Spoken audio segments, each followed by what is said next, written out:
আসসালাম। এখন তো প্রচার প্রচারণা নিষেধ, আচরণবিধি লঙ্ঘন করতেছেন কেন? তারপর আসলাম আমরা, বাইরের তো কেউ না, এই এলাকারই ভাই বিরাদার, ঠিক আছে। তো ধানের শীষের খন্দকার নাসির ভাইয়ের পক্ষে একটা ভোট দিয়েন নাকি?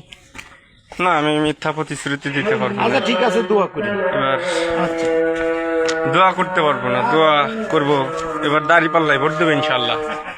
আচ্ছা, দোয়া করে। দোয়া করি সুস্থ থাক, ভালো থাক, এই দোয়া করি।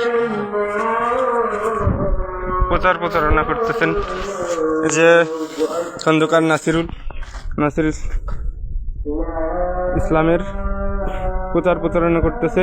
22 তারিখের আগে প্রচার প্রচারণা নিষেধ, তারপরেও আমাদের বাড়ি এসে এই যে প্রচার প্রচারণা করে গেল। এটা হচ্ছে বিএনপির লোক। আজকে হচ্ছে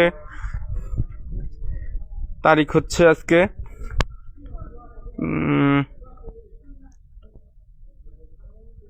13 তারিখ।